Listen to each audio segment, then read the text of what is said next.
Good day, friends, and welcome to the Refined Savage podcast. Let's do another episode. Let's do some business first. Viking Coffee. Viking Coffee, the best stuff on the planet. I love watching Evan's company grow, and it's growing due to word of mouth and because of people like you out there buying his coffee, and it's just getting bigger and bigger. He's actually had to hire his girlfriend, and I think he's got another employee out there. He's just killing it, and the coffee is out of this world, and that's why it's happening. Check his stuff out at vikingcoffeeco.com, vikingcoffeeco.com. Check out Old Man Strength, but check out his other blends. He's got his Santa's Little Helper holiday blend out right now. It is amazing. Check it out. Use the code VikingCoffee10 at checkout for 10% off. Cerberus. Cerberus is the leader in any kind of gear you may need for your strength journey, be it strongman, powerlifting, highland games, arm wrestling, bodybuilding, Olympic lifting, whatever you need. Cerberus has all the gear, all the equipment, anything you could possibly use, from smelling salts to tacky to belts to wraps to straps to t-shirts to anything you could possibly want from them. Check them out at Cerberus-strength.us and use the code REFINEDSAVAGE10 at checkout.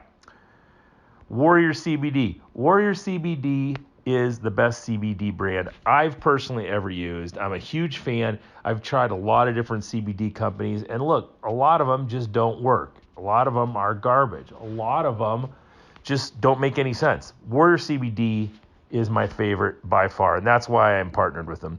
WarriorCBDofficial.com. Check out their pain sticks. Check out the sublingual drops. Check out the stuff for your pets. Whatever you need, check them out. Warrior 20 off at checkout for 20% off. Serious Steel. Serious Steel, when we talk about these sponsors being athletes, working for athletes, Serious Steel just fits that to a T. These guys are the best. They are doing all this for us. They are one of us. They're not some big giant company that's selling stuff all over the world for billions and billions of dollars. They're a small business, and they're kicking butt, and they're doing great things, and I love them. I love their company. I love their products. Check out their bands. Their bands are the best in the business, bar none. I'm a huge fan. Their stone sleeves. If you lift Atlas stones, check out their stone sleeves, but they have every kind of piece of equipment you could possibly want. Check them out before you go anywhere else. SeriousSteel.com. Use the code SAVAGE at checkout. Stay Classy Meats. Stay Classy. Look, if you want to have meat, fresh, beautiful, delicious meat taken from animals raised on small batch farms in Bozeman, Montana, eating the way they're supposed to eat, drinking the way they're supposed to eat, no hormones or steroids or anything else pumped into these things, and then processed humanely and shipped directly to your home. Stay Classy Meats is the only way to go. If you are not hunting your own meat, Stay Classy Meats is the way. Check them out at stayclassymeats.com. Use the code SAVAGE at checkout for 10% off. Finally today, the Breath Belt. The Breath Belt, my favorite piece of lifting gear. If you guys saw that deadlift of me the other day, I was wearing a Breath Belt underneath my power belt. It's a fabulous piece of equipment. That's the way I use it. Now, we have people using it for all different things, from running to gymnastics to kettlebell lifting to stone lifting, whatever they need. Any person with a set of hips, according to Jesse, can use this product efficiently, and I believe it. Check them out at thebreathbelt.com. Use the code SAVAGE, all caps, SAVAGE20 at checkout. Hey, check out the online training program, the Blind Dog Online Training Protocol. $40 a month for 6 different programs released every week. Whether you're a Highland Games athlete, or a strongman, or a powerlifter, or a kettlebell enthusiast, if you're at home stuck in quarantine in one of these godforsaken states that have shut the gyms down, we've got a program for that. We have a program for old school bodybuilders. Anything you could possibly use, we have the program for you, and it's only $40 a month. We're also offering now free, it's not free, motherfuckers. I'm charging you for it. We're offering personalized programming, where if you don't like the templates that we've set out for the workouts and you want something geared specifically for you, we are now doing that as well. You can DM me for information on that. Okay, speaking of athletics and training and all that stuff, today on the show we have Jim Pauli. For those of you who don't know who Jim Pauli is an OG of the Highland Games circuit. He was also an Olympic lifter, a power lifter, a track and field athlete back in the 60s, 70s, 80s, all the way up. He tells stories about lifting with Bruno Sammartino and lifting against Don Reinhardt and all these guys. The guy has lived a strength athlete's journey, and you don't want to miss this one. Joining me on the show is my boy Jason Pauli, his son, who was one of my travel partners in the Highland Games circuit for years. It was a really fantastic conversation.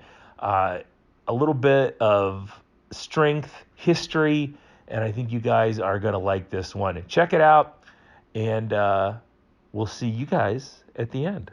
All right, we have Jason and Jim Pauli, 2/3 of the Pauli boys on the show, and I'll just start off with a brief. One of the things Jason and I had talked about was the fact that the young guys coming up, the young pros, if I mention Jim McGoldrick, nobody knows who that is anymore.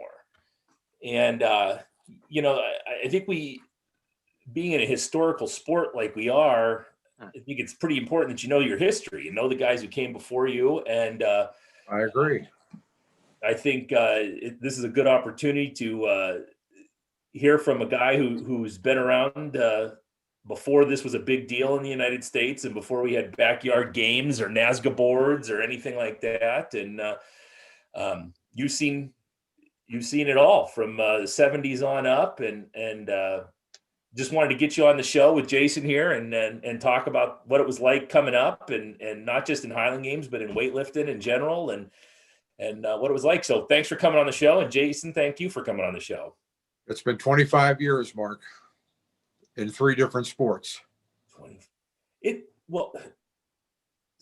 been from the late 70s to about the early 90s. Yeah. I'm sorry, the late 60s. Yeah, because I was just reading your bio a couple minutes ago and was going back over it. And how did you get involved? How does one decide in the 60s? Because it wasn't that popular it's certainly not like it is now. No, it wasn't. How did you get involved? I went to see a movie called Hercules with Steve Reeves, and that kind of lit my fire.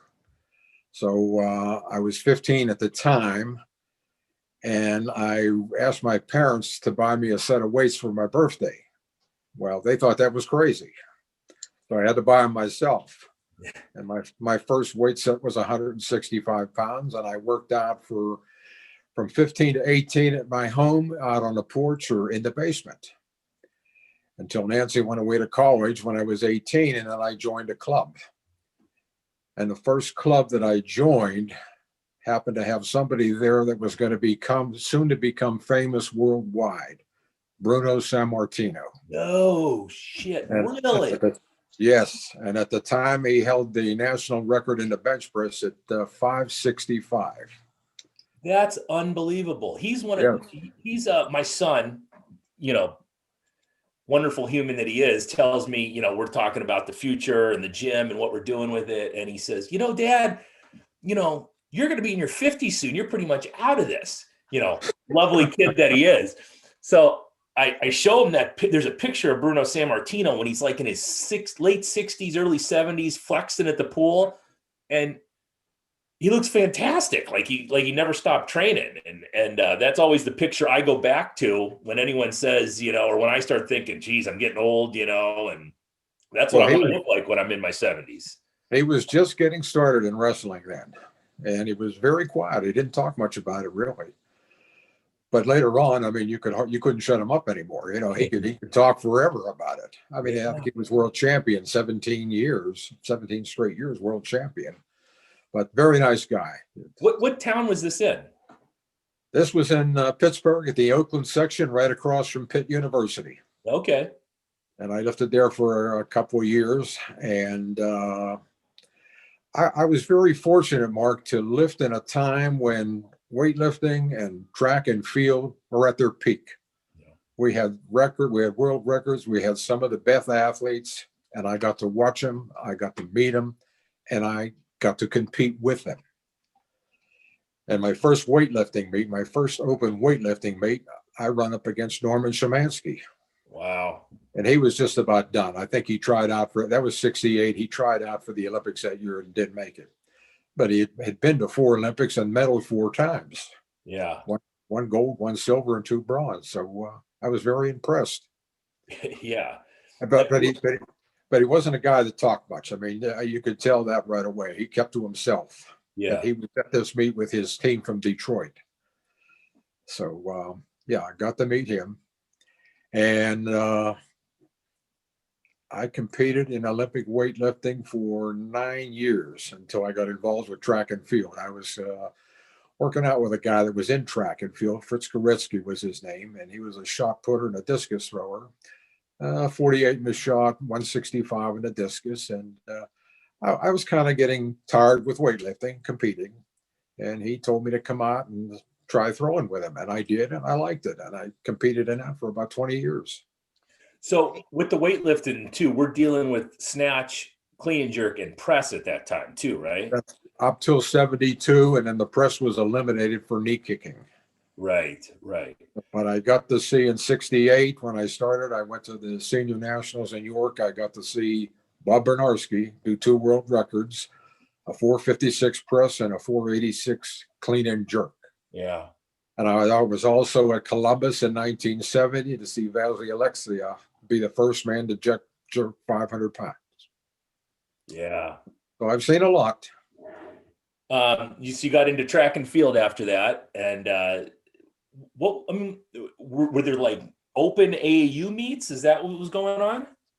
Yeah, it was at the time I got into it. I was around 34, and they had what they called the submasters from 30 to 39, and then you became a master.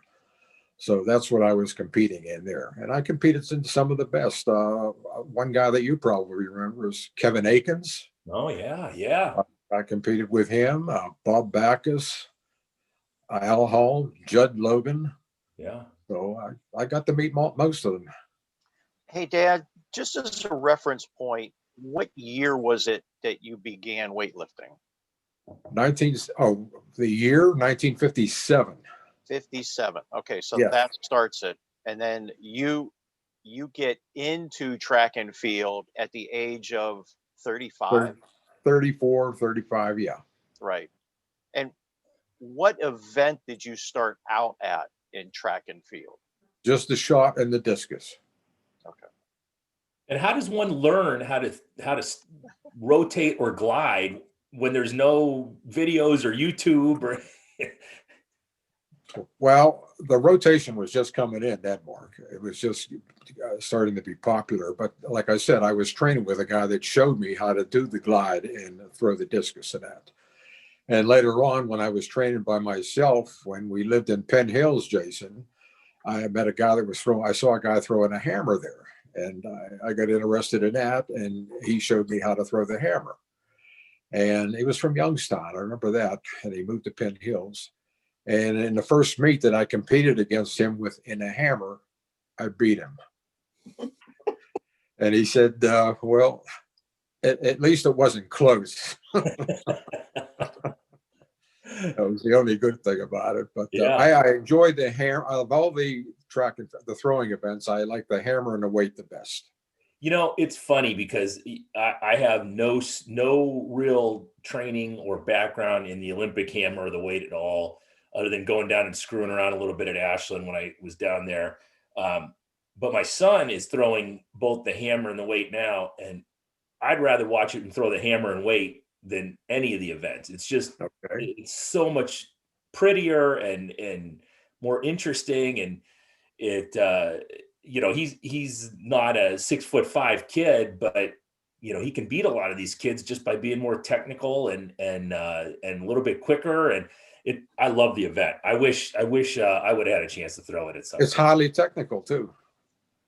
Yeah. Hey, Dad, back to weightlifting, because when you began, this is something that fascinates me because now there is such a deep, deep separation between bodybuilding, powerlifting, and Olympic weightlifting as sports, not just for recreational lifters, but as the sport. And I always describe myself to people, kind of tongue in cheek, that I am an Olympic weightlifting snob. I look down on the other two. And even bodybuilding separated somewhat to these fitness things.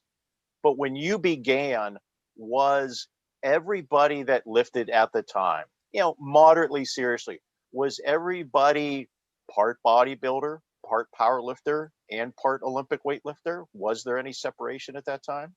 I'd say there was more Olympic lifters when I got started. Powerlifting was just coming on at that time. And at that time, it was called the odd lifts. I mean, you had 4 lifts in the power lifts. You had the standing curl was the other lift, which they dropped. And I competed probably in a handful of power meets when I had the spare time, just to see what I could do. And I did compete against Don Reinhold at one time, who later on became world's strongest man. So yes, so there was more Olympic lifters than there was bodybuilders or powerlifters. And just so everybody has a good laugh at your expense, people that know you, you did compete in one bodybuilding meet, correct? I did, and it was one and done. That just wasn't for me. I got talked into that. At the time, I weighed, before the bodybuilding contest, I just finished playing football, and I weighed 255, and I got down to 215 for this contest. And it took me a while to gain some weight back after that. But that's a different world, a different culture. And I didn't want to be part of that. Now, speaking of losing weight and gaining weight, how did you know what to eat, what your diet should be as a weightlifter back in the 50s and early 60s? I didn't know what to eat. I was just eating. And when your mother went to college, I weighed 170 pounds. And when she graduated, I weighed 256. I played football for a couple of years, but I was not competing yet in weightlifting. I didn't compete till I think 3 years after we were married. There was a guy at the club doing the Olympic lifts. He was a 180 wonder, 181 pounder. And I got interested in what he was doing. He was a splitter, which was common back then, the split snatch and split clean. So he talked me into a couple of meets, and I won my first 2 meets, which was a novice and a junior meet. And then I decided, well, I'll go into an open, and that's when I ran into Shemansky, and then took a 5th place out of about 10 or 12 guys then. But I was off and running then. Right. Back when you started, when you first got into this and decided to buy your own weight set, you said your parents thought you were crazy. One of the things when I got into weightlifting, I did the same thing. I wanted a weightlifting set. I started to, look at all the old muscular development magazines and everything. My mother immediately thought I was going to be gay. That was her thing. She thought, was that the way it was looked at back then, Well, Nancy's dad would ask me if there was a lot of gay guys where I was working out. So Right. he was into that culture, and I wasn't. I never experienced anything like that. Yeah, I didn't know what I was getting into because my mother was just convinced that, only gay guys worked out. No, I've like I said, I've never experienced anything like that. Yeah. Did you, when you were throwing the shot around Pittsburgh and lifting weights and everything, did you run into SimQ? Yes, I did. Yes, I did in weightlifting and in track. Yes. Oh, yeah. I knew Ron did quite well. Yeah. I remember him showing up at Ligonier for the first time that year. Oh, yeah. Oh, yeah. He's very loud and very powerful. I mean, he as far as weightlifting goes, he wasn't a real technician, but he was a bull. Yeah. Very, very, very strong. And I remember seeing him lift. I think the first time I ever laid eyes on him was at the Ambridge VFW. I remember that. And I remember, even though I didn't know that much back then, I remember thinking, this guy does not look clean technically, but oh my gosh, does he seem powerful and explosive? Yeah. Yes, he was. Yes, he was. And for those people out there who don't know who Ron Simcoe is, Ron was I think the first guy ever to throw the 70 feet in the high school shot and then the college shot in the same year. So it was his senior year of high school and then his freshman year of college. That is correct. Yes. In We fact, saw him at the Arnold. the last time that I saw Ron is you probably heard of Jordan, Geist. our shot putter. Yep. Jordan Geist. Jordan Geist, yes, our high school shot putter, local high school shot putter that did 76, 10 and a half. Mm-hmm. I think the second best all time.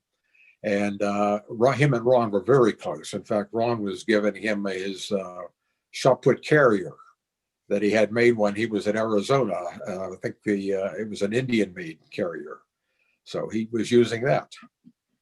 Yeah. We saw him at the Arnold one year. It was so funny. Me and Pulcinella were walking around the Arnold, and all these people are flipping out about all these fitness guys and CrossFit guys. And here's this like kind of stocky guy in a Harley Davidson t-shirt standing up against the wall with his wife. And Pulcinella looks at me and goes, "Man, is that Simcoe?" I was like, "Man, I think it is." And we went over and talked to him, and nobody knew who this guy was. And if you would have fast forwarded him into the future, all the stuff he did, he'd probably be some kind of internet sensation right now. Well, he wasn't known for his weightlifting. He was known more for his shot putting. Yeah. Don't know about the discus. I don't know if he threw. I can't remember if he threw the discus or not. I never heard anything about it. But speaking of the Arnold, I have this hanging in my room downstairs, if you can see it. Yep. I met Joe Doobie there. He was staying at the same hotel that I was. And I had that picture with me just in case he was there. Yeah. And he signed it. And he was the last American weightlifting champion in 1969. No way. Didn't they get him into World's Strongest Man for a while too? Like the first World's Strongest Man? Yeah, not the first one, but he was in one, yes. Yeah. Probably the third or fourth sometime in there. Yeah. And I know he wasn't competing at that time in weightlifting anymore. So, and in fact, they had Bill Anderson there also. Yeah. Bill Anderson. Wow. Yeah. Well, speaking of Bill Anderson, let's talk about Highland Games. How did you end up finding Highland Games and getting into that? Well, I read about it in our local newspaper one time, and they were talking about the hammer and a stone, and it sounded almost like a track meet. So I just went up to watch it. And there's Ed McComas, there's Pete Hoyt, and a couple of other guys that I knew from, lifting. I knew Pete Hoyt from lifting, and I had competed against Ed McComas in a track meet before that. And they said, I think he was 43 years old at the time. And they said, well, come on out, just sign up. It's a walk-on thing. Anybody can compete. And you're going to get paid. Well, I went out on the field. I think I made $30 my first meet. We only had 5 events. We didn't have the 2 weight throws. Ligonier only had 5 events then. So, I made $30, and that was the only meet I competed in 76. In 77, I did the same thing, just 1 meet. And then in 88 is when I started to go on the road. And I started with Fair Hill and Delco and kind of local games around Pittsburgh. I think I did 5 or 6 games then. That was 78. That was 78. I don't think the money's changed at all at Ligonier. I think you win $30 if you still win that, right? That's right. That was probably the lowest paying games on the circuit then. So there was no amateurs. You just went pro. Was that the way it was pretty much everywhere? Yes, at the time. Yeah. If you made money, you were considered a pro then. Yeah, because I remember coming into Ohio for the first games ever and not even realizing there was a pro class. It was just. Oh, I remember that one well. I think I probably told you the story. I think you and your buddies, you were all track and field guys and football players. You were out in the field talking, and you saw Kurt wandering around there. Yeah. And you said, well, what's that kid doing here? I hope he brought his lunch because he's going to have a long day. Yep. And I think he ended up winning 6 out of the 7 events. Yeah. Alford was our right. big Ryan thrower. Alford. And you know, we were just positive that he was going to smash Kurt. You know, Kurt wasn't even in the run, and he was going to be 10th in that meet. And he just working all of us. Yeah, it wasn't the size that mattered then. I think he only weighed like about 165 pounds then. Yeah, I used to tell him he was all nose. He was all nose and bones. That's all it was when he was throwing. Okay. And he had that weird looking hat on. I think it was like a fisherman's hat too. Yeah. Yeah. But he was off and running then too. Now, what year was that? Just to give this a time and a place. Mark could probably tell you that. I can't remember the year. He was It was probably 1990. Okay. Maybe 91. Yeah, he would have been in college then. Yeah. 90 would be Kurt's senior year, I think. High school. In high school? Okay. Yeah. You graduated in 88, right? Correct. Yeah. Okay. Yeah, that's correct. Yeah, I remember going out there. I tell you what, I think my first year ever competing was the same year Keith Tice died, if that helps. I'm not sure, Mark. Yeah. I'm not sure. I just remember everyone talking about Keith having passed away the winter or spring prior to that. Yes, it was a car accident. I think he fell asleep at the wheel of the car. Yeah, I think so. Okay. I'm trying to think what Kurt's first meet was, and can you remember, Nance? It might have been Ligonier. It might have been Ligonier, his first meet. Anyway, he competed as an amateur for about 2 years. Mm-hmm. And he went head to head with Brian Alfer at Virginia at the National Amateur Championship. Just creamed him. Yeah. And that's when he turned pro right after that. Now, since you brought up Kurt, I was trying to remember at what age he started lifting with you. And I thought it was at the old Knock High School gym. That is correct. I thought maybe middle school. 12 years old. I think so, Jay. Well, actually, his first time was in West Virginia when I took him to Bob Johnson's club. Oh. And Bob was pretty hard on him there. And when we left, he got outside and he says, "I'm never coming back here again." Really? Like mean hard or sarcastic hard? No, he just pushing him to see what he could do, really. Yeah. And when we got to Saxonburg, I was working out at the local high school there, and he wanted to go over and just see what I was doing there. And he was only there, I'm going to say, a month and a half, and he decided he wanted to try a meet. And he went to Ambridge for his first meet. Now, we got to Saxonburg 83, 84. 83. Okay, so in 83, Kurt is 12 years old?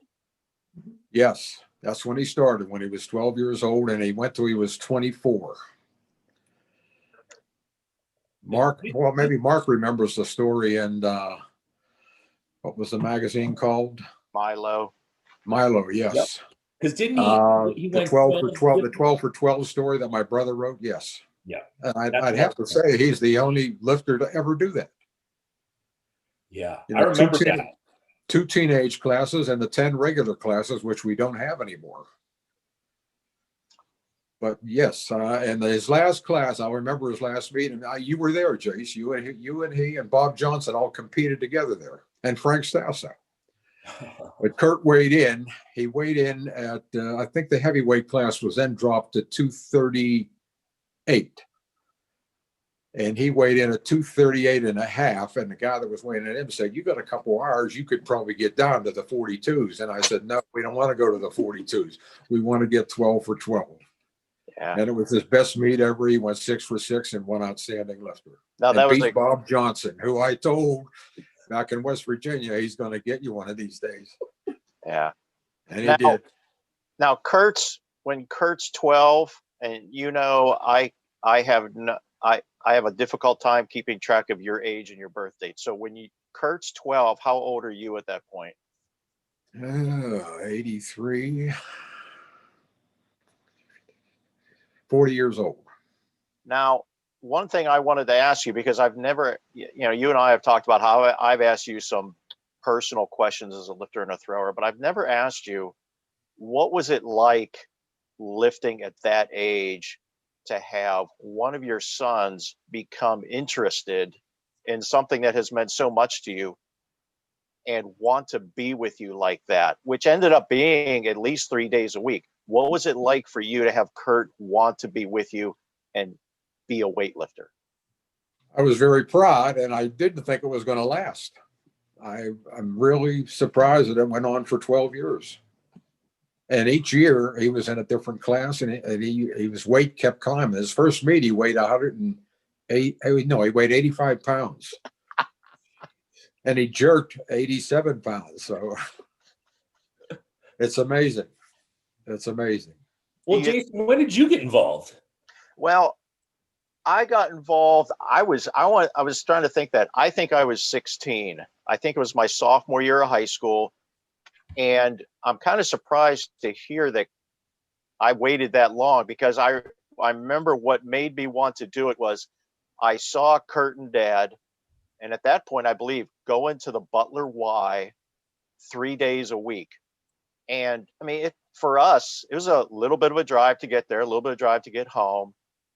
And I want to say I saw them lift at a meet in Ambridge, which is right outside Pittsburgh. My dad was getting ready to have an Olympic weightlifting meet in our hometown of Saxonburg. And I really remember feeling that I was missing out on something with my brother and my dad, and I wanted to be a part of it. Nothing where I was going to bed at night crying or anything, but I wanted to be part of that. And I remember after that meet at Ambridge, I looked at my dad and I said, I want to lift at Saxonburg. Okay. And I started going into the Butler Y. I remember trying to do a squat snatch with 110 and just falling backwards and falling backwards and falling backwards until I got my balance. And, you know, that became, at that point when I was 16, and I'm kind of bummed out it was that late. I guess I thought it was a little earlier, but you know, it was the three of us going to the Y 3 nights a week. And, you know, back then and now, I think that's unheard of for a father and his sons to be spending 3 nights a week together, weightlifting. Well, at that time too, you were more outgoing than your brother was. Yeah. He was quiet and shy. So I think that's why you waited a few more years to get into it. That might have been it. Well, you're right. When we started at the Butler Y, I think was when you got into it. Yeah. Yeah, Kurt probably hasn't changed too much either. He was always that quiet, sarcastic shit. That's it. That's him. That's him. What's he doing now? What's he doing now? He's working at home like a lot of people. Yeah. He's a manager for He's an engineer. He's an engineer for an auto company out of Sweden. Yes, Sweden. Yeah. Yes, that does Things with the auto, safety things safety things. Yes, with the auto. in the auto industry. But so you got into Highland Games in Ligonier, and you know, you're starting to compete. No national championships at that time, right? No, nothing like not that. for a long time. Not for a long time. Right. I think Pleasanton was kind of the U.S. champ. They called themselves the U.S. Championships. Yes, they did at that time. Well, it was Santa Rosa then. Mm-hmm. Right. Yeah. Right. So what was the season like? Like how many games a year? How far were you going? I think I was probably competing in 5 or 6 games a year, and mostly I stayed local, Pennsylvania, Ohio, New York, those areas. I didn't travel too far. I didn't travel far until 1980. It's when I first went to Orlando. Yeah. And it was always the same crowd. It was McComas, Fred Vaughn, Ron Short, and those type of guys, and Pete Hoyt. And then I think I forget what year it was, when in Virginia, Keith Tice showed up, and that changed everything. Yeah. I mean, he just was blowing our guys away.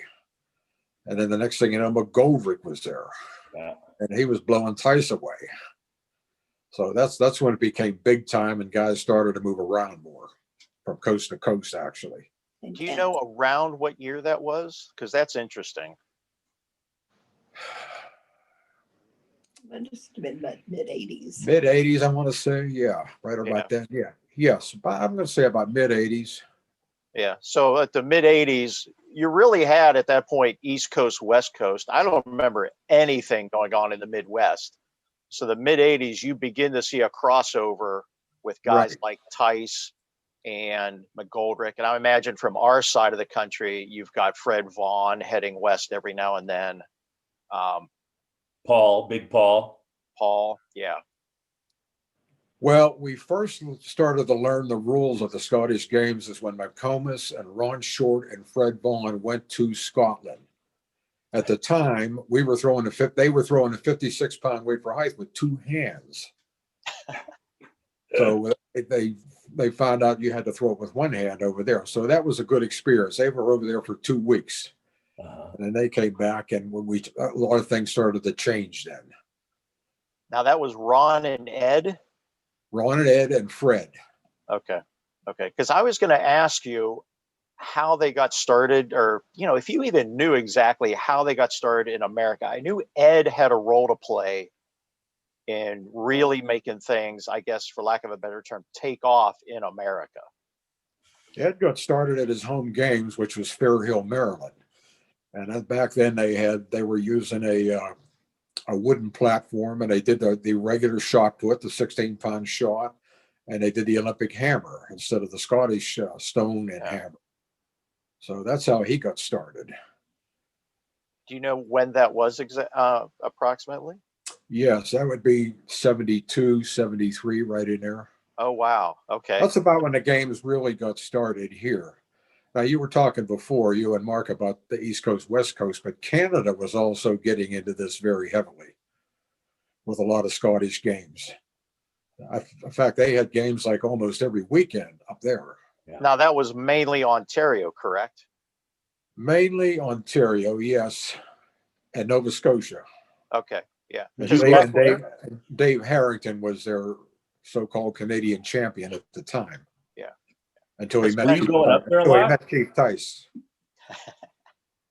I'm sorry, Mark. Did you go up and compete in Ontario? Yes. Yeah, I competed many, many times up here. Yeah. Yeah, all over Ontario. Whereabouts? Do you remember? Fergus. Fergus was the big one. Kingsville. Hamilton, Ontario. I'm not Ontario. What's the capital? Toronto. Yeah, I've been Sarnia. Yeah. Yeah, probably about 10 or 12 different cities. Yeah, I remember. It wasn't a long drive, Mark. That was very easy for me to get to. So, and those games were always like 4 hours, even for me from Cleveland, to get to any. Yeah. Well, Kingsville, I think, is right across from you, Mark. Okay. Right on the other side of Ontario. Yep. Which brings back a memory. That was the first time I cleared 14 feet with a 56-pound weight. So. One-handed. Oh, I'm sorry. Yes, one-handed. Oh yeah. Oh yeah. Oh yeah. Oh yeah. Yeah, I remember I got into the Ontario games because Bob Whitman was in a feud with Warren Trask, and Warren was cleaning up all the games up there. Yes, he was. Yes. So they invited me up there to quote unquote beat Warren Trask, which I don't think I did for a couple of years. Right. I wasn't exactly welcomed up there. Right. But I used to love competing up there. It was great. Okay. So did you? So back then, Virginia was the big deal, right? Because I think Jason, that was the big deal. Yes, yes, that was kind of like our East Coast Championship. Yes. Yeah, I think I met you there the first time. Jason was in Virginia, if I remember correctly. Now that you bring it up, I have no idea when we first met. Yeah. But I mean, I've been going to Virginia ever since literally I can remember because of Dad. It was such a big deal getting an invite there. I mean, you were the best of the best as an amateur if you got invited there. I mean, there just wasn't anyone else competing. I remember going there, and I think it was me and you and Art McDermott, Gene Flynn, Steve Jack. Yeah. He won it 2 or 3 years in a row. He didn't want to move up to the pros. I guess he the big fish in the little pond is what he liked. Yeah. But he finally did move to the pros, and he was very good. Yeah.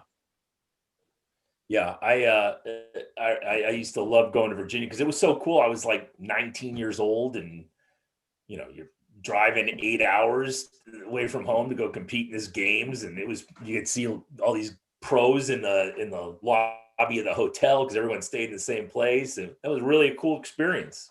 Well, it was kind of the worst time of the year to compete there. Also, the end of July. Yeah.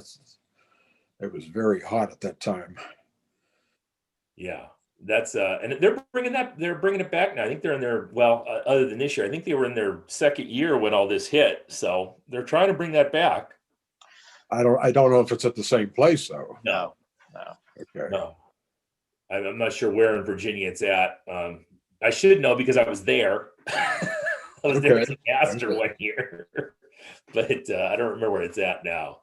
Well, But the first time, Alex is running it. well, the first I got invited there in 78, Nance? I'm going to say 78. And I remember it was 108 degrees there. Oh, And Nancy and the boys had to go into the trees there and then stay out of the sun. I mean, it was brutal. And we also broke the caber there, and we had to do a run-up throw and stop at a tree. And that's where Fred Vaughn really lost it. He took a beating on that one. Yeah. Even I beat him then. Yeah, that's a whole different throw. Doing Yes, that it is. was always a pain in the butt, But I guess that's the only way they could. They only had one caber left, and they didn't want it to break, so they said, "Let's try it this way." Yeah. So, Who was running that? Rhoda at the time? I'm sorry. Wasn't it Rona who was running that? Yeah, John Severson Okay. and Rona, yes. Yeah. And Peter Dove. Peter Dove was the main guy, the athletic director, I guess you could call him then. Yes. I remember Rona being around. She was always fun. Well, you have been around a while. Yeah. Yeah, I'm an old man. Well, you're as old as Kurt, aren't you? I am. What am I? 47. Okay, he's 48. Yeah. I always thought I was between you guys, you and Jason and Kurt. But then me and Jason started traveling together and going up and doing all the Canadian games, and that was fun going up to Georgetown and getting. I don't think I was ever at Georgetown. You weren't missing out on a whole bunch, but it was fun. Well, the competition at my time was Danny Markovic and Harvey Burkauskas and Ken Fisher. They were and Harry McDonald. Yeah. Dave Harrington was long gone after I started going up there. God, Harry was so how dealing with characters. So after you got done throwing, you got into judging, and I think you were universally accepted as the best judge around. I mean, everyone was good when you were there, and they felt like they were taken care of. But you're always going to, well, I mean, I was a character myself, but Harry had to have been the toughest guy to deal with as a judge. I mean, he was always fouling and always arguing. Right. I remember that. Yeah. I judged for close to 14 years or something like that. I always knew that when you were judging in the States or when Bob Whitman was judging in Canada, there was going to be no shenanigans, because you would run into people who would, somebody was your pal and you were judging them and they'd try to screw you over. And so it was always a breath of fresh air when either you were judging in the States or Bob was judging up there.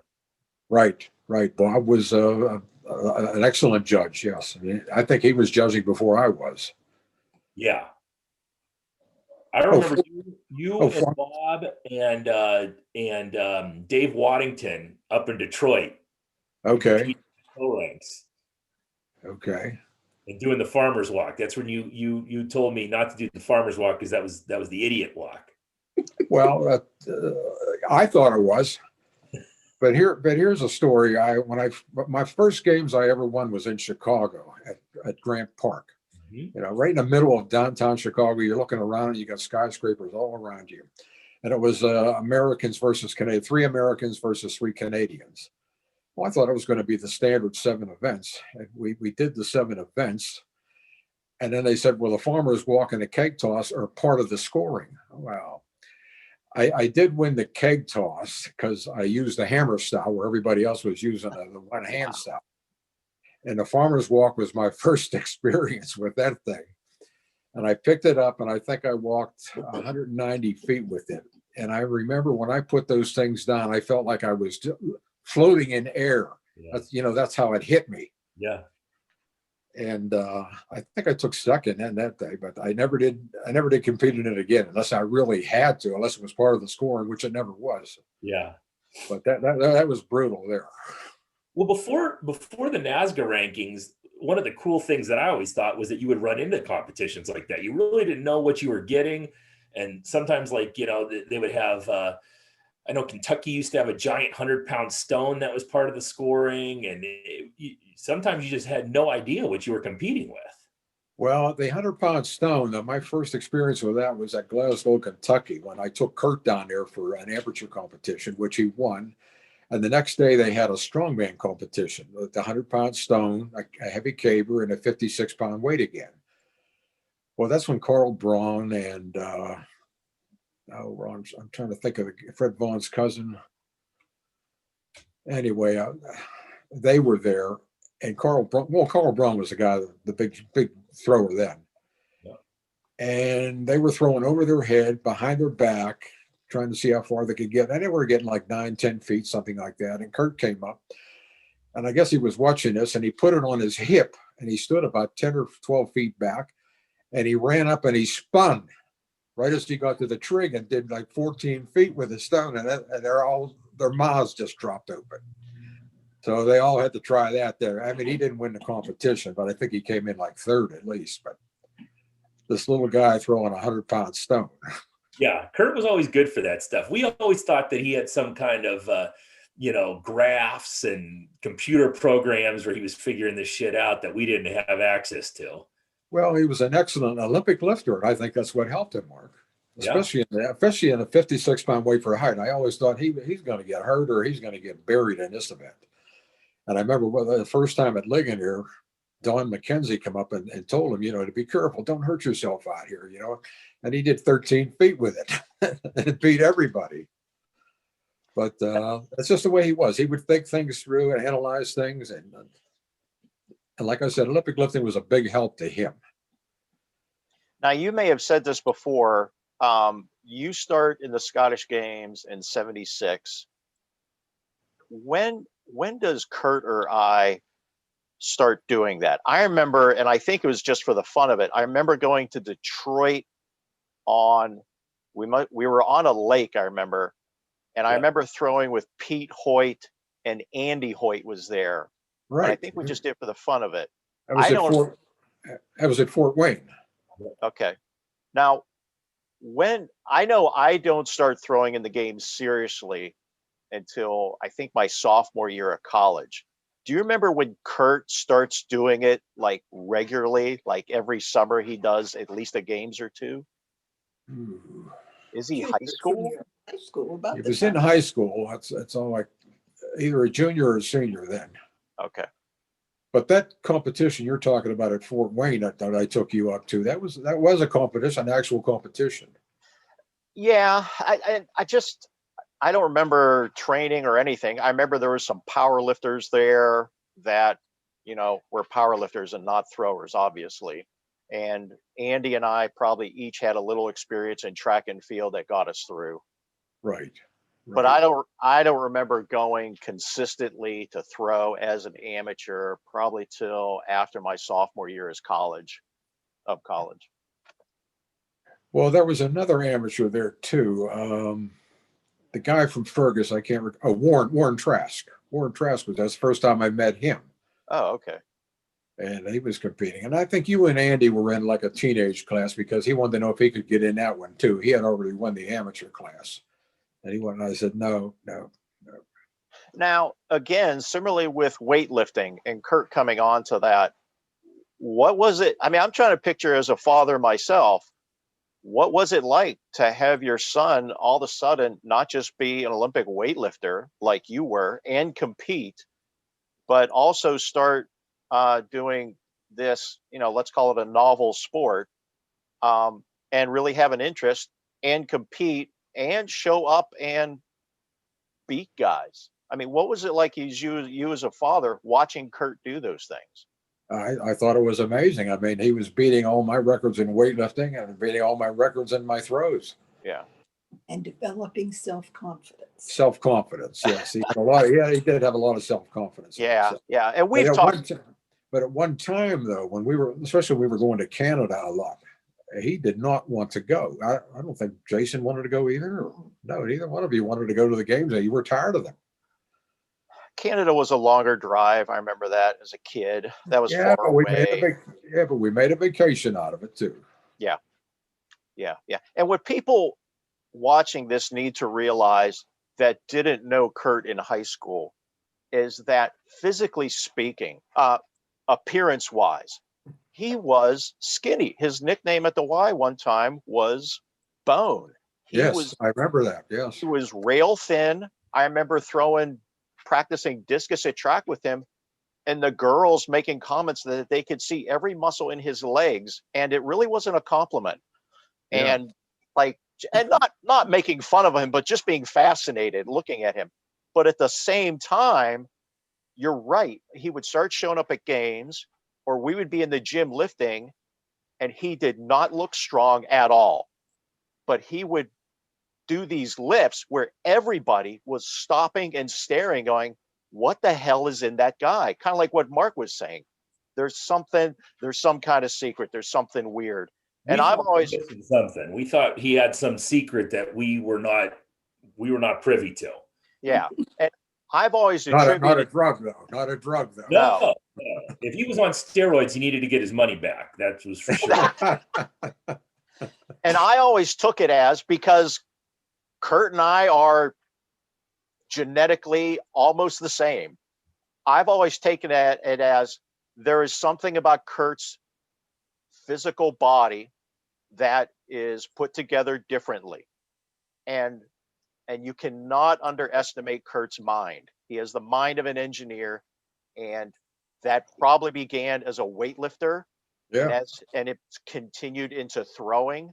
And when I would talk to him about technique, or he wanted to talk to me about technique, I had to at times say, Kurt, I don't understand what you're saying. Can you make that less? Can you make that easier for me to understand? I'm not getting it. He was seeing it differently.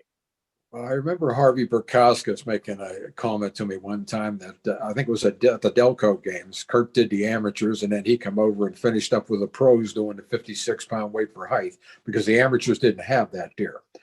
And Harvey mentioned he's got the killer instinct. Yeah. Yeah. Yeah, you could say that too, because, like Mark was talking about Kurt being silent and all that. That might have been part of it too, where Kurt was not going to get emotional. He was just going to go in and concentrate on what he was doing, which I would attribute to that is one of your traits. I don't ever remember seeing you get emotional about weightlifting, about throwing, just consistently doing it. I don't ever remember being in a practice or in the weight room and seeing you slam something or throw something against the wall and start swearing. It never happened. But man, you lifted like a machine. And I think that was a mindset that carried on to Kurt. You're absolutely right. I can remember thinking that this kid is not getting emotional about anything. Even his last meet, he showed a little bit. I think I finally heard him yell after he jerked that 352. He let out a yell, and that was the only emotion I ever heard out of him. Yeah. It was all business. It was all business, like a business. How did he hook up with Bud Charniga? I'm sorry? How did he hook up with Bud Charniga? I put him in touch with him because I had competed against him a few times, and I knew he was in Detroit, so I called him and I told him my son was moving up there, and then he needs a place to train. Well, Bud said, "Well, I only work with the top guys, but send them over, or the very good guys." Yeah. And he was really surprised, and they were good friends for a long time. Yeah, I remember sitting at Kurt's wedding, and he put me at the table with Bud, and I just sat there and listened to Bud tell stories for 3 hours. Yeah. And Bud wasn't known for socializing either. No, I remember going over his house one time with my ex-wife to buy a pair of Olympic weightlifting shoes, and he tells her, "You stay out here." He took me inside, sold me the shoes. He had to stay out in the driveway. You mean in the garage? You were in the garage here? Yep. Where he had the torpedo tubes for the winter time that he would turn on. Yeah, that was someplace. Yeah. That was someplace. Hey, going way back in this discussion to weightlifting, because I mean, I told you, Dad, the more I thought about sitting down and talking with you, the more questions I had. You very casually said that, oh, I wanted my parents to buy me a weightlifting set, so I bought it. And Mark and I would talk on the phone about talking to you, and I said, if I want to buy a weightlifting set now, I drive over to Dick's and I buy a weightlifting set. Right. But in the late 50s, where do you go buy a weightlifting set if you want a weightlifting set?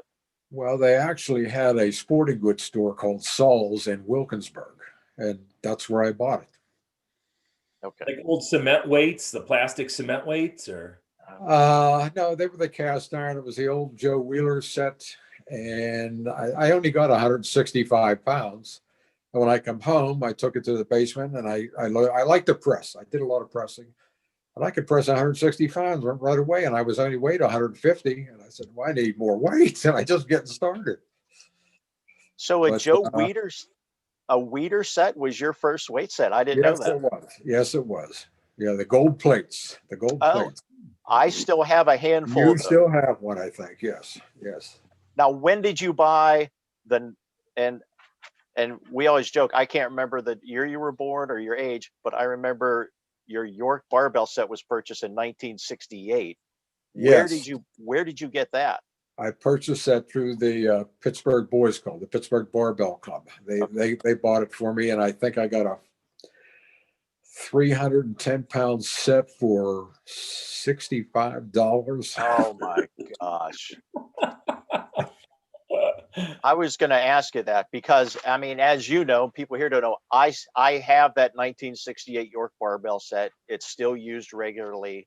And he padded his racks. My dad had 2 squat stands and a little set of stands. He padded those. So the knurling on that York bar is like the day it came home. It's beautiful. And it's still sharp too, isn't it? Yes. Yeah. Oh yeah. Well, that's what I meant. It's that knurling still right there. But $65, is that what you said? Yes. Oh, jeez. That's gonna probably be around a lot longer than both of us are alive, for sure. Someone else will be using that eventually. Yeah. Well, it's been what, 50 years, 50-some years? Yeah. Yeah. That's kind of cool. Now that you have it.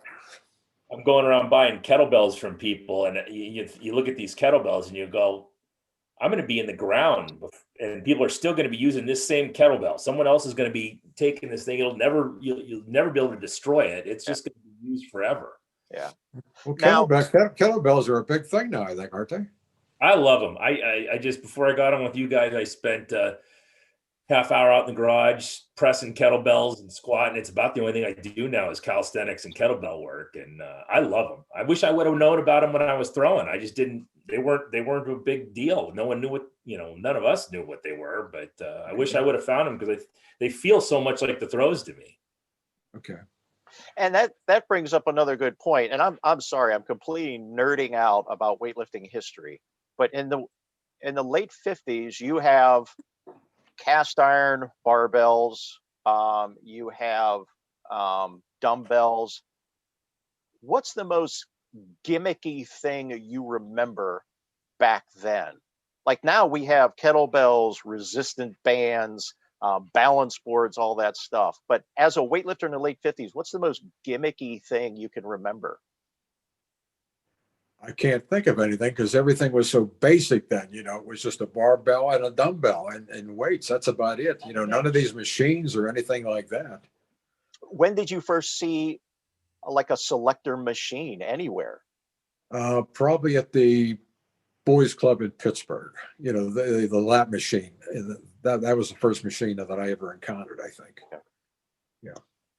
Yeah, I'm sure they had like chest expanders and stuff like that, right? Yes. Rings.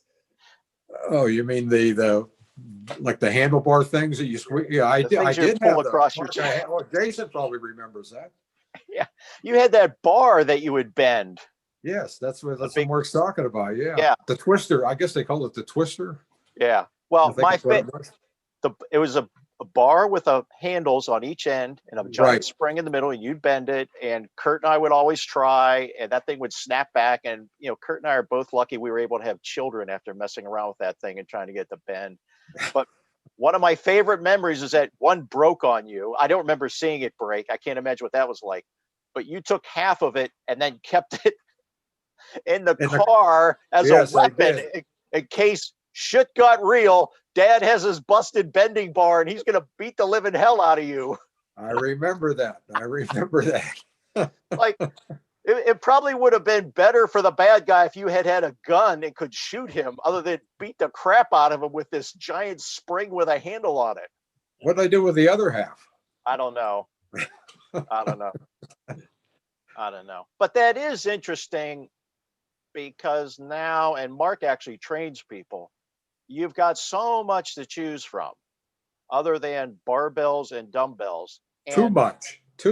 Yeah, probably too much. And there's too many people, I think, and Mark probably has an opinion about this, staking their claim that this is the way. Like, you should never pick up a kettlebell, or you should never do a standing press. There's too many people doing that instead of saying, look, a lot of this is good. A lot of this is valid. What do you want to accomplish as a human being in the fitness world? What do you need to accomplish as an athlete? And then go that direction. Yeah, dealing with the people I deal with, and I tell people I didn't have a system of my own until I was probably in my early 40s. Like, I was always using Judd's system or Louis' system. And I go to whenever I'm programming for people now, I go back to the whole Bruce Lee thing, just be like water, just use everything. And then the stuff that doesn't work, just throw out. But my program for myself is 8 exercises.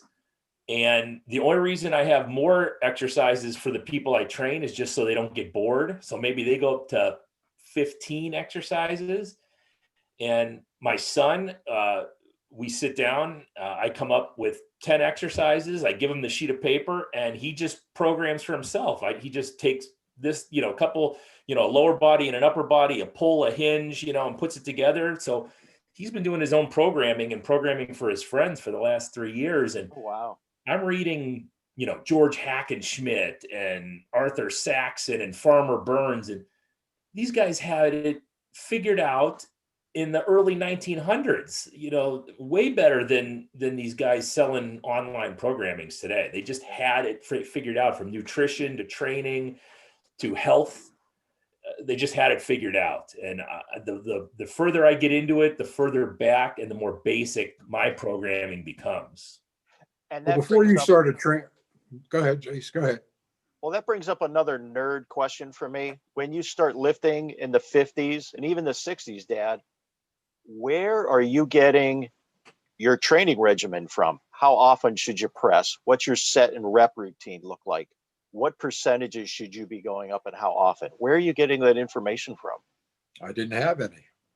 So I did look at Strength and Health magazine, but I didn't get any kind of a regimen out of there. I just did what I felt like doing. I mean, I only had so much weight, Jace. And I didn't have a decent place to do it. It was either the basement or on my porch. Yeah. That seems like just such a, for better or worse, like a caveman mentality today. Like, you couldn't get on your phone and see a set and rep routine or something like that. No. Well, of course, at that time, arms were the big thing. You wanted big arms. You didn't care about your legs. Yeah. You just wanted the big arms. So yeah. Yeah, I mean, that's the way. Everything works, and it's just like Jason said, whatever your goals are, find something that works for you. And I just try to strip it down to be as basic as humanly possible. And that's been working for us. I really enjoy it. We do calisthenics, we run, we swing kettlebells, we deadlift, we strict press, just super, super basic. old style physical culture. You know, I love it. And Well, before you started training people, Mark, did you ever try to correct anybody when they were lifting you, especially in the squat or the power clean or the deadlift? No, and I was scared to death because I was back in the day, you know how it was. The YMCA was the place where all the giants went. And so I'm 15, 16 years old. You know, I graduated from my basement with my barbell set to the YMCA, and these guys were just giants. I kept my mouth shut. The first person I ever helped was one of my best friends from high school, and she still trains in my gym. We met when we were 9 years old, and she asked me if I'd help her train. And I was like, I mean, I'll show you what I do. You know, Well, I kind of meant after you being an experienced lifter, you know, and you see somebody that's doing something wrong and you try to help them. oh yeah, And yeah. in my experience was, well, they'll do it a few times, but they're not lifting the weight they were lifting before when they were doing it wrong. And then they go right back. Yeah, and I deal with that with guys that come in my gym. You know, the worst clients I deal with are 40-year-old guys who played high school football. And they'll come in benching 200 pounds, and I try to correct them. And, you know, it goes down to 165 because they're having to do it correctly. Right. You know? Right. But Yeah. The bench press is another one. Yes. Mm-hmm. they'll stop listening to me because their bench went down to 165, and they don't want to wait until the technique's right so they can get up to 245, you know? Right. Right. Dad, if you start weightlifting when you're around 15, at what age were you when you felt like you knew what you were doing? Probably, right, I guess the early 20s, I guess. Yeah. 23, 24, right in Yeah. there. Yeah, because you're figuring it all out on your own. Right. Right. Mm-hmm. Yeah, there was no books at the time like you have now, or videos or magazines or anybody to really help you that knew what they were doing. That's the reason I went to the Pittsburgh Boys Club, because I heard there was, if you want to learn how to lift the right way, that's where you go. And they were lifting Olympic lifting and powerlifting and bodybuilding, and we all had like our separate areas there. You know, it's like a line you didn't cross. Yeah. But, Hey, if you could describe that room, that weightlifting room, what's the equipment look like? Are there platforms everywhere? What's that room look like? there was one platform, and the best description is it was a dungeon. I mean, it was a room where there was no ceiling, and all the steam lines ran through that room. So it was constantly hot, and you had to change your clothes in there. So you were sweating before you even got started. But it was a kind of a weight room where every time you went there, it was going to be a competition. Oh, wow. Yeah. That's because everybody, I keep telling guys, everybody was strong. Yeah. Any power racks, benches? We did have the power rack that we used for squatting was the pyramid style that came away, which was very nice. I like that. And other than that, no, we just had the one platform, which was a problem because you had so many Olympic lifters and power lifters. Yeah. The one thing that I love that you and Mark brought up both is how basic it was. And I think the proof of this, and you know, Steve Paulsonella, for as weird as he gets on Instagram, and frankly hilarious, and I love it. He used to do it every now and then, and I wish he'd do more of it. He would put up a picture of an old school muscle magazine, weightlifting magazine. Dad, I know you have copies of the ones back in the 60s. He would put up a picture of that from the cover and with a specimen of a human being on it. And he would say something like, how did they do it back then? There's no resistance bands. There's no pre-workout. How did they do it? And he knows the answer. And it's what you and Mark have been saying. Yeah, they did it with barbells and dumbbells and probably some push-ups and some pull-ups for good measure. And they ate chicken and rice, and they didn't get all freaky weird about it. And they were strong. They looked good. They did everything that guys want to do today, but the guys today refuse to accept that it can be so simple. Well, back then, bodybuilders did not have a lot of definition. They had the size, because that's all that mattered back then. Because I mean, I'm talking about Steve Reeves and those type of guys. You know, they look good, but they had the size. Steve Reeves was always what I consider the perfect body for bodybuilding. Right. And that's why he got me started. Yeah. That's like Jason said, I just actually I'm glad that I'm going as basic as I am, because nobody else is doing it. You know, everybody wants to sell you a $400 program on Instagram, and you know, you're going to do the same 8 to 10 exercises over and over and over and over and over again with me, but you're going to get results. But I want everyone to be able to go out and buy 2 or 3 kettlebells or a barbell and just be able to do it in their garage if they want to. Yeah. You know? Right. It's probably served you better that you had to figure a lot of this shit out on your own, instead of somebody telling you, oh, well, you know, you're using the wrong percentages on that bar. You're never going to get strong doing that. Right. Well, like I said, the main reason I went to the Pittsburgh Barbell Club was for Olympic lifting. You know, I was training by myself, actually. So I had to get the experts to tell me what I was doing wrong. Yeah. You know, I forgot about this, and I got to get these back to Jason. I still have your gravity boots. Okay. I think Jason let me borrow them, like, I don't know, a decade ago. I was actually thinking about that the other day. I was like, what happened to Dad? And maybe I was thinking about this, like, what happened to Dad's original boots that we used to hang up on pull-ups bars? And I thought, I think I gave them to Mark. Yep, I've got them in my gym. Okay. They still work. I got to get them back to I've got ones I like. In fact, I use that inversion table almost every night, and I probably need to get rid of it, because if that breaks, it's not like it's going to break at a good time. It's going to break at a bad time, and I'm probably going to break with it. So you're welcome to keep those. But I remember when Dad brought those home. They're still working. Do you remember, Jace, do you remember when your mother tried those No, at Knock High School? no, I don't remember. That was a one and done too. Well, when they first came out, now you've got the table, so you can ease into it. You don't have to hang upside down, although I flip right over.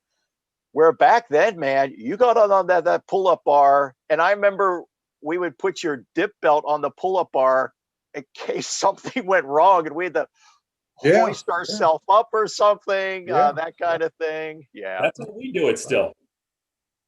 on a pull-up bar. Here's a little tidbit that I don't know if you remember, Jace, but Mark might be interested in it. How many guys do you know that have won 2 different championships in the same day? Oh, I have no idea. Mark? No idea. Okay. This happened, I guess, in the mid 70s. I'm going to say 74. The Allegheny Mountain Association, which I competed for, had their track and field meet the same day as the weightlifting championships. So I went to the track and field meet. It was in the morning. I won the shot put and the weigh through. I went to Ambridge in the evening, Jason. I won the heavyweight weightlifting championship. Wow. 2 championships in one day. I do remember that story. Now that once you said, I was like, wait, do I remember that? Well, that was probably a good night for a Whopper night at Burger King, huh? Probably. Yeah. That used to be our tradition, Jason, is we'd hit Wendy's after the game and get triple cheeseburgers. Triple cheeseburgers. Those were wonderful. At 12 o'clock at night, Mark. Yeah. Yeah. Hey, and one thing I want to get into with you, Dad, is that people, I was trying to think of, my dad and the classic, he's the lion in winter. And the lion in winter metaphor is usually that's for the guy that has stopped what he's doing and, he's done his part and it's over. But the metaphor does not fit you because you are still going to the gym 3 days a week, correct? Correct. With 2 replaced shoulders, 2 replaced knees, and you're training 2 guys that are older than you. That's correct. Now, Mark, they're 89 and 85. See, my son needs to hear this because, apparently I'm done next year. Okay. and You're not done to the fat lady sings, Mark. Yeah. yes. I'm going to look like Bruno. Bruno looked great when he passed away. He looked, other than his ears and the classic cauliflower ears, he looked like $1 million. Yes, he did. And And you should, he worked out almost every day, I think. I believe so. Yeah. Yeah. Now you showed me the gym you're at a while back, the gym in town there. And for those that don't know, it's a very modern place. Lots of, lots of gimmicky stuff. There's the traditional barbells there. And, you yourself, Dad, just discovered battle ropes. And what I wanted to ask you, and I think when you and I see each other, we kind of touch on it here and there. But in your mind, in the weightlifting game, let's call it, even for the recreational guys, and if you want to talk about the competitive guys, you can. In the iron game, though, what has gotten worse over the decades and what has gotten better as you see it, being a guy that's out there still? Jeez. Well, I'd have to say what has gotten worse is all the headphones and phones that I see in the weight room now. Guys will do a set, and the next thing you know, they're right on their phone, and then they'll go back and do another set, and then they're back on the phone. It goes back and forth. That's probably the worst thing I've noticed. Now, what's wrong with that? Just to get you to specify. Oh, they don't talk to one another. Like about a month ago, one guy come up to myself and the two guys I was training, and he said, "You guys are awful chatty." He said, "You're always talking. You're always pulling from one another." And he says, "Oh, the rest of these guys, they won't say a word to you. Like they're on their headphones and they're on their phones, and they're by themselves. Yeah, they're not looking for advice. If they're doing something wrong, so be it. They'll continue to do it wrong." Yeah, that's what I've noticed. That's the big change that I've noticed. And just to be clear, you guys are chatty because you're talking about weightlifting and you're talking about each other's lifts. That's correct. And how to do it and keep doing it right. And one of the things is that you do develop relationships in a weight room if you pull your damn headphones out and talk to somebody. That's right. That's exactly right. Now, what do you see that's better? What do you see? What do you like what you're seeing in the weight game now? At my age, I like more machines. That's what I like to say. That, I mean, it's better on my body and my joints now. But I still do pulls. I just still do squats. But other than that, I'm a machine guy now. I hate to say it, but I'm a machine guy. Okay, just so we don't leave it behind, you're doing squats on 2 artificial knees. But I'm doing it on the Smith machine, Jace, which the bar is isolated. Hey, I'm not saying that like it's a bad thing. I'm saying that is super freaking cool. Yeah, but I know my limitations. I'm not trying to do it heavy at all. You're not going to wear your knees out now. No, I think I'm making the joint. I actually think I'm making the joint stronger. I think you are too. Oh, really? Okay. Yeah. Yes. And I'll tell you something. I think about Olympic lifting all the time. It has to be my favorite sport. I was going to ask it. I was going to ask you that out of the 3, which did you enjoy the most and why? Well, I enjoyed the weightlifting because I met so many other good lifters, and track and field. Well, the same way with all 3 sports. Is I've met a lot of good people, learned a lot of good things. So I guess that's what I enjoyed about all 3 of them. Okay. Well, I think that's a good place to shut this down. That people, it's a good lesson to learn. You get a little bit of community out of this stuff. It's not just building biceps and triceps, right? Nope, not anymore.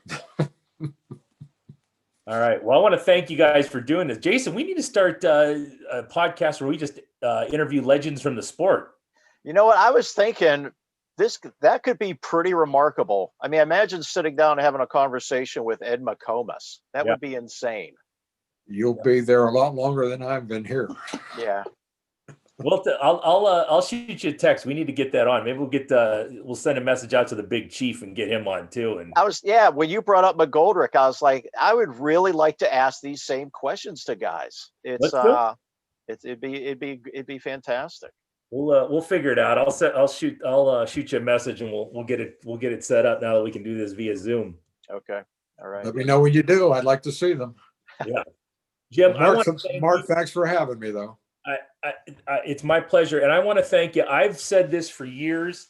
As big of a pain in the ass as I was as an athlete, you and Nancy and the whole family taught me how to be a pro and how to conduct myself at Highland Games, and how you treat athletic directors and how you treat judges and just how you conduct yourself. And well, I remember giving you a lot of tips.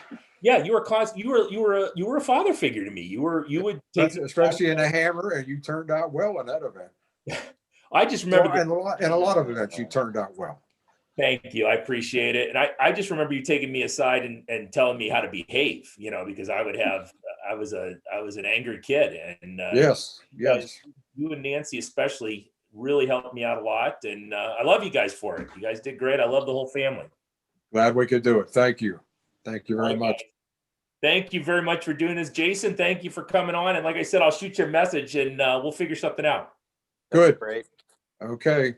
All right, guys. Thank you. See you, Mark. Bye-bye. Bye.